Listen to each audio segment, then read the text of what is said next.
back, everybody, to the IBJ Black Rose podcast. As always, I say this every time, but it's true every time. We got another special guest. We got Felix with us today, Felix Strozier, and we're very excited to get into him, what he does, who he is, and everything he brings. But before we do that, we're going to get into the IBJ mission.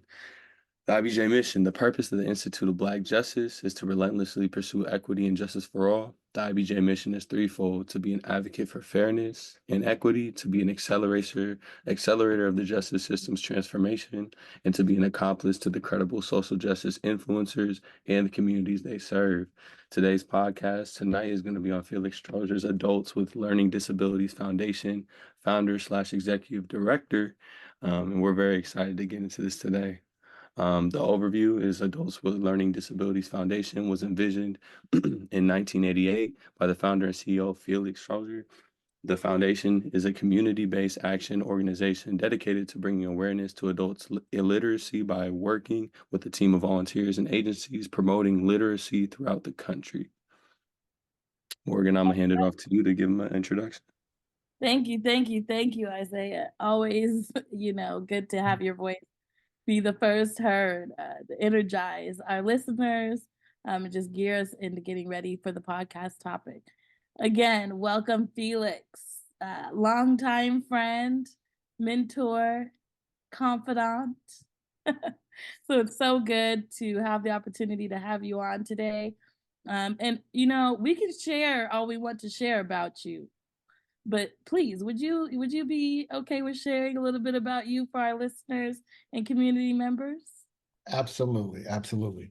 Again, my name is Felix Strozier. I'm founder of AWLD, Adults with Learning Disability Foundation. And what we do, well, one of the things is I'll start off with your with the reason that I chose to get into the work that we do. And one of the reasons is because I'm that functional illiterate. I struggled all my life to try to be what I wanted to be. And so it's difficult in a world that's not built with people who struggle in mind.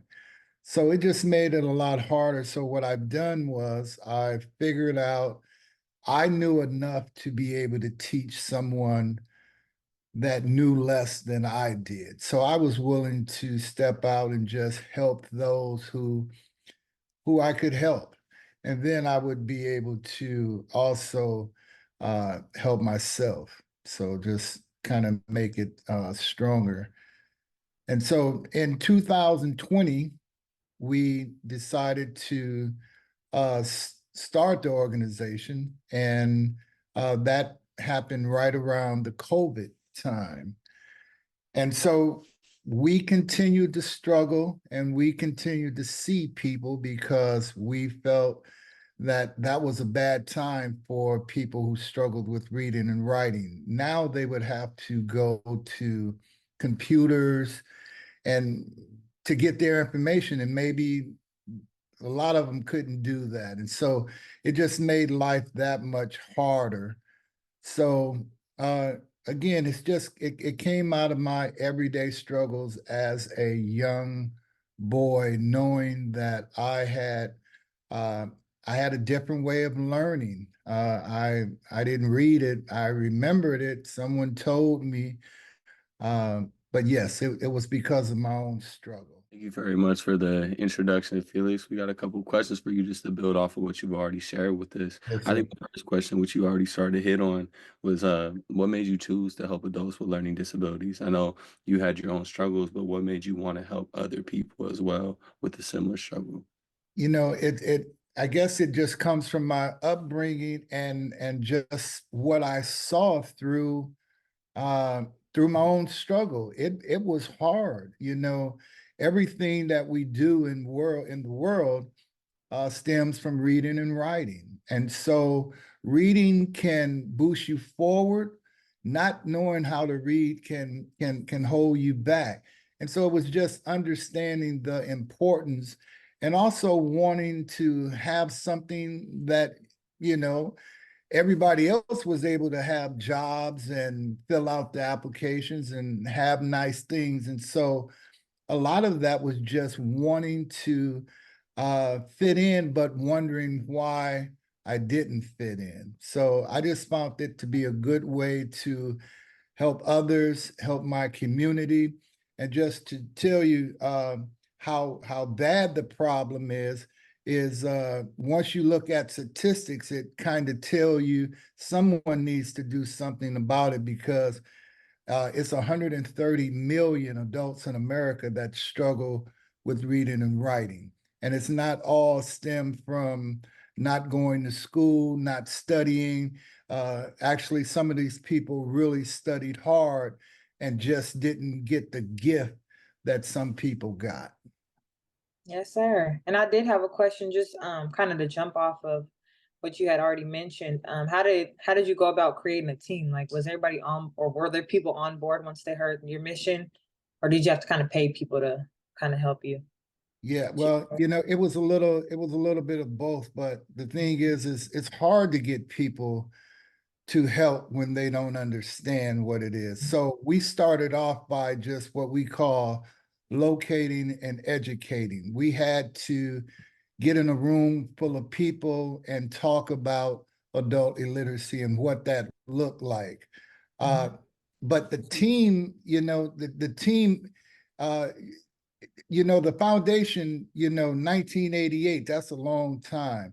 And so it took from then to now to really build a good team that that can actually help move forward. It's been a lot of ups and downs, but we made it through COVID. We're doing okay. I love that. Yes, sir. Absolutely. And I think to go off of that, from all the work you can't put in and like the team that you built, would you be able to share like a success story or a memorable moment from your work with the nonprofit that you think of when it comes to doing your work over time? Yeah, well, it'll go back into like the beginning of us being legal as a company, because when we first started, we had to kind of see if what we were doing would actually work. Can an illiterate be able to teach another illiterate? And so the success story that actually comes to mind would be someone who came in and they wanted to be a big rig driver, so they had to go through trucking school. And so what we done was we just tailored a program around what he was, the trucking school, and the little bit that he could read, his memory and everything, he put that together, and we helped him study, and he actually was able to get his CDL license. And so that right there, it shows that it can be done. It looks a little different, but when it's all said and done, you can do it. Okay. And so him being able to come through and get his CDL, was that a program that you guys offer, or is that just along the course of somebody being a part of Yeah, the program? yeah, that's what that is. It's just, see, what happens is anyone that comes into the lab and they have trouble with this, trouble with that, even some readers come in and sometimes have problems with certain things. We don't discriminate. We try to help, because we find that us helping someone else helps us, because our big vision is to one day have a learning trade center that's run by people who struggle with reading and writing, that's teaching what they know about, learning about what they don't know about, or just a man who can take a big truck engine apart, put it back together, and it runs. But if you asked him to write out the process, he can't. So the world probably won't give him a chance to be able to do something that he probably loves and he's definitely good at. And so we're trying to change that. Yes, sir. And how can somebody get enrolled or begin services with you guys? Well, we have a website that's awldfoundation.org. They can tap in there, or they can just email us, or they can give us a call. 253-792-9273. And we'll get them set up. You Yes, know, sir. we have a lot of, people who just out talking to other people, and you just wouldn't believe how many people struggle. But, I tell you, when it really comes down to it, unless we kind of put this in check, our jails, our prisons, they will be full, because most of the people who find themselves in something like that, they're having their own problems, and they can't figure it out. And there's no one there to help them figure it out. It's trial by error, and everything can't work that way, because you can get caught up in some stuff. Yes, sir. That is very true. Well, would your as far as people getting to be volunteers, would it be the same process? They would have to go to that website, or how can one volunteer or Yeah, begin to be they involved? they could use the same format. The website give them all the information. You can fill Yes, out sir. a form, and I'll tell you, our volunteers are the heart of what we do, because I depend on everyone around me to be able to put together what it is that I'm thinking, or my vision. Because when it comes down to it, there's a plan for everything, and most people don't understand the plan unless they write it out. Mm-hmm. So people like to read things, and so we have a team. Morgan's a part of our team, because she's been a big help, early on in all of this, and that's what it is I try to give people encouragement the way she gave me encouragement. There was no, if I needed to spell a word, I was able to say, Morgan, can you spell this for me? And she would help me. And that's the kind of world we need, just people having love for others and help them through whatever it is. That's the reason why we help readers.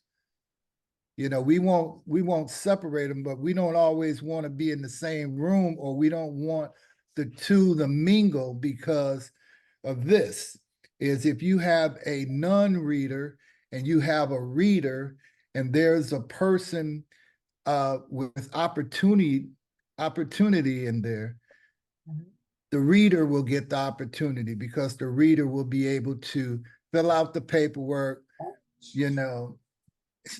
so we don't, but we will teach anybody. I just, it's an open lab for that, because like I said, we learned from helping people. Do you feel like, and this is just a question that I thought of as you're talking, do you feel like Pierce County has a disadvantage with funding opportunities for individuals that have ever suffered with developmental disabilities, as far as language barriers goes? Like, do you think that there's either enough funding to support those that are in need, or do you see like an uprise in your clients that come to you because there is no other services available? Yeah, I think that we have a long ways to go. They have to put a lot more into it. I believe, the literacy population kind of grew up through English as a second language. And so we put a lot of dollars into that. And that doesn't really help the community, but it does help, people who have that language barrier is really considered just like a US person who struggled with the reading, because they can't put it together neither. So both is important. That's why we need more. You don't want to take away anything, learning can be something that open doors, get you to dream. You know, I hear people all the time talk about reading is fundamental, and you know, and that's where we have to choose a different language, especially I call it illiterate etiquette. You know, you don't say things are easy to people because you don't know how hard it can be for people. So, you know, but a good thing is when you go through something like that, it allows you to create conversation and really tell your story. So just I think it needs more work. They're trying. So Yeah, no, I totally agree. And I won't go off in my spiel about my story. I'll try to find the podcast link for when you and I yeah.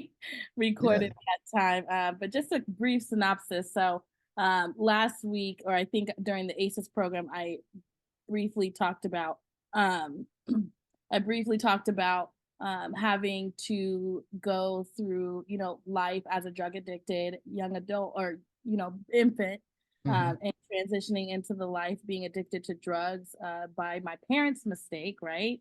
Right. They chose to do drugs, which ended up, you know, inherently being my story, right? And something that I had to walk with. But it wasn't by choice, but it framed kind of the path that I had as an adolescent, because everybody saw me as that like drug addicted poster kid, and it was so strong to where when I did get into school, I was deemed, you know, developmentally disabled. You Mhm. know, that for some reason my cognitive functions weren't like my peers, right? And so knowing that I had some sort of disability that wasn't my choice, right? Being raised by my grandparents where they were elders, you know, great, amazing people, but they were tired. They didn't have that time to sit down with a 1 year old and they were in their 70s and be like A, B, C, D, E, F, G. Like, come on. They were just trying to make sure that I survived and ate. So, Right. you know, knowing that, you know, growing up, I always had an IEP, but I never had a choice and to choose the level of learning that I was given. Like that, I think a lot of, you know, people have gone through. You know, now, fortunately, I'm still like navigating, like, you know, my grammatic or grammar in general, or like the English language, like you say, it like it's a second language to people that are illiterate, and you know it's not always our fault or you know our peers fault that we aren't necessarily like at that level. It's the lack of, I think, support, and then the eagerness to advance individuals that get trapped in like this IEP cycle, because it's almost like getting money for people with disabilities. Like if we know that this person can be trapped in this system because they haven't excelled past our learning abilities to teach them, then we're almost getting paid like through the state, through the government to keep them in this box. And it almost follows them throughout their whole life unless they make a change to learn and educate themselves, you know, beyond themselves on their own. Like that's what I had to do, you know. And I go to rooms and they're like, "Oh wow, you sound so great. You talk so well." And I'm like, little do you know, I couldn't even articulate a lot of words. I couldn't do math.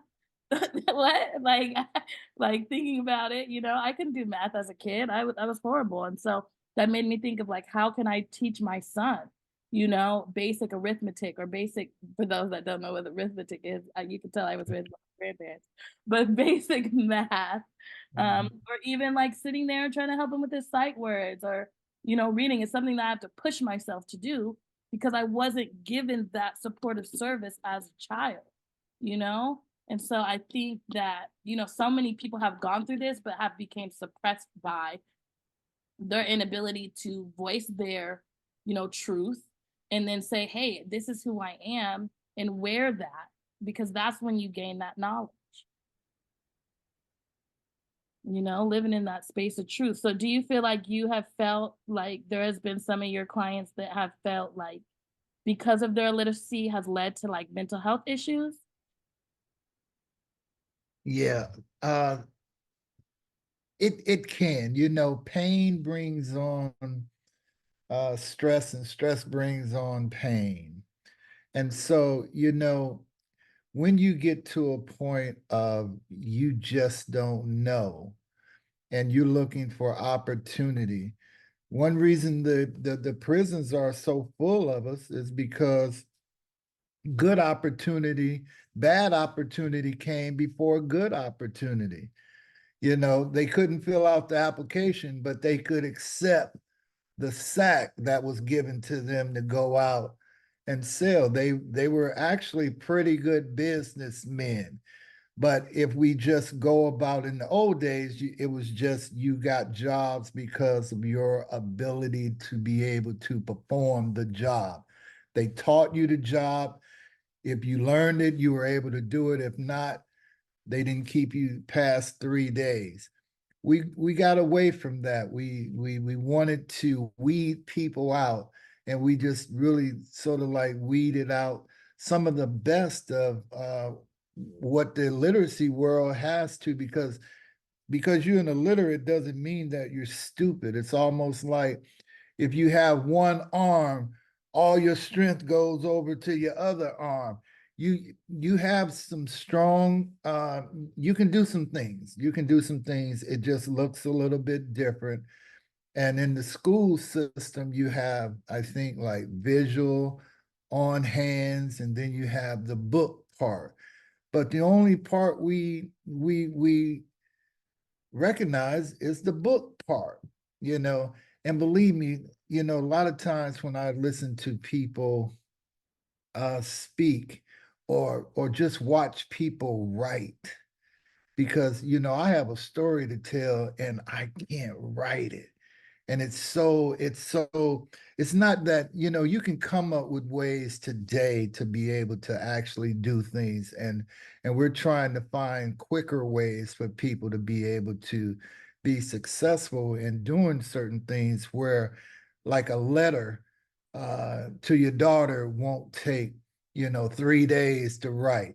A lot of things change in 3 days. It's not how you were feeling on day one when you started the letter. So with this, the tools, just like a person who was blind has braille, a stick person who doesn't have legs have prosthetics. Those are called their tools. And so that's what we have to create, because this will illiteracy will not stop at any generation. It keeps coming. People aren't paying attention, because in 1988, when the first study was done, it was 84 million. Okay, in 2024, it's 130 million. And so the number is not dropping. It's getting higher. So it's important for, this was the first of its kind. And the reason it was the first of its kind is because it was founded by an illiterate. And so, you would think that just by saying that, people would be like, yes, I understand you, we need to help you, but people fall in the same categories, illiterates fall in the same category as the world is just not in a good place right now. So it's really hard, so we don't concentrate on no $1, because we have to have dollars to help people. So that's why we do all the fundraisers. They be always asking me, why you do so many barbecues? It's bringing in money. It's bringing in money, and we need money to help people. And you do cook some mean ribs and chicken. Oh man, you're making me hungry. So if y'all haven't been to a barbecue over by the Rice Center, having adults with learning disabilities lead that fundraiser. There will be news on that. You will have access to the website to find out more upcoming events, but go support. If you can't support by attending the barbecue, you can support by donating. If you can't support by donating virtually, you can support by coming in. If you can't provide income, you could come and volunteer. So Absolutely. Absolutely. I know we do have a couple closing questions from the intern here. Yeah. There was one thing before I hand it off to my co-host Khalil, I wanted to mention that you brought up that I want to re-echo. You said pain brings stress and stress brings pain. And I really like that quote a lot because it speaks not only to like the physical, visceral pain that's happening, but the mental stress that comes and then the pain that follows suit after and the cycle that it goes through. And I also like this conversation. Thank you, Morgan, so much for sharing your piece because it's also understanding it's not just illiterate and like having like not being neurotypical and having to navigate through life a different way isn't just about not being able to read the sign up there. It's about not being able to access the opportunity that everybody else as well can. I think a lot of people don't understand the levels of like this isn't just we're not just fighting to be able to read and to do this. No, we're fighting for opportunity to stay out incarceration systems, to stay off of drugs or to be housed, like to have a home. You know what I'm saying? It's about livelihood. It's about human rights. And it's about not only surviving but thriving within community, not just making it by. So I appreciate everything you brought up so far, and I felt like we definitely want to highlight that here. It's just it's much deeper than what it seems. It's not just about spelling out a word. It's about having that accessibility and the chance to do whatever you want to do without that being there. Because I think about it this way: when it comes to literacy, who defines it? I can't speak Mandarin. Am I now illiterate as a person? No, I just can't speak that language. And I think what you're doing is providing different language systems for people that work better for them, not the typical one that everybody else uses. So just for our listeners out there, it's everyone can relate to this in a different way. If you think you can't, I want you to sit here and try to tell me every single language in the world and speak it to me because that must mean you're the most literate person in the world. If you can't, then you're a part of this conversation as well. I'm Mm-hmm. gonna off to Kalia. Yeah, that was well said. That's why I Yeah. do appreciate Felix for coming on and actually speaking on this topic. Because even just in social justice, like you'll be surprised how many people just can't even vote or can't even work certain programs or certain resources just because they can't read. So I feel like this is definitely needed. This was a great topic. And I do have a question, just for anybody that would like to come and be a part of anything that you have going on. Do you have any upcoming events that you would like to share with us that anybody can come to and join and be a part of outside of the barbecues? Because you did Yeah, mention. we're right now we're in the planning stage of our literacy dinner. That was one of our functions that was interrupted during COVID. Mhm. So we want to get back to that and barbecues. We're trying to create, different things to do this year. We just don't have dates locked down, but if you just keep an eye on the website, we'll be announcing from time to time. We want to do like car shows. Uh, we want to do things that bring illiterates to the table. We want to take them out of their comfort zone and make them comfortable in a bigger pot. I always tell people the best way to grow, you have to allow yourself to be repotted. We sometimes outgrow pots and we stay in that pot and we don't grow. So we have to allow ourselves to be repotted. So, yeah. Yes, sir. And just Yes, in sir. before we close out here, I did want to ask, do you have any other organizations that you lead or mentor that you would like to share with the community? We do so much, like Food Connection, we do great things at Food Connection. We feed thousands and thousands of people per month. We're working with the youth. I have martial art class on Mondays and Thursday for the youth. Now, one thing about that is we knew as adults, if I caught the adult as an adult, if I caught him as a young adult, I have a better chance of changing his life than I would. And so we monitor stuff like that through our martial art class. I want to know they can do their homework there. We can help them with anything that they need help with, but just kind of engage some of those things that they may be struggling with. And one best way to help people is sometime if you have kids helping kids, sometimes kids can help adults because kids are bright these days. So yeah, yeah, yeah. Awesome. And I'll pass it to my intern here and any other affiliate organizations that Felix did share. We will have that posted on the podcast for Food Connection. If you and your family are dealing with any food insecurities, Felix is a director over at Food Connection, and you will be able to have the chance to be able to get food for yourself and for your family. So please tap into that. And also, if you have any young kids, my son still calls Felix Sensei to this day, even though he moved out of town. But if you can, he has an amazing karate organization, martial arts organization that tailors to youth, kids, and adults. I Yes. even done it before, and he wore me out. But please tap in with that because it's all about mind, body, and soul. And so Felix in himself is that service. If you have not heard it here today, so I'll go ahead and pass it over to Isaiah for our closing. Thank you, Morgan. Thank you, Felix. This was a great time. I feel like me, Khalil, Morgan, you, we could sit here, chop it up for another hour if we wanted to, but we're gonna roll it out today. If anybody wants to sit here and be a part of the change, you can go to www.awldfoundation.org or call the number 253-727-7293. Thank you very much, Felix, for coming out today. And that's the end of the IBJ podcast for today. Everyone stay blessed, stay real, stay you. Talk to you again soon.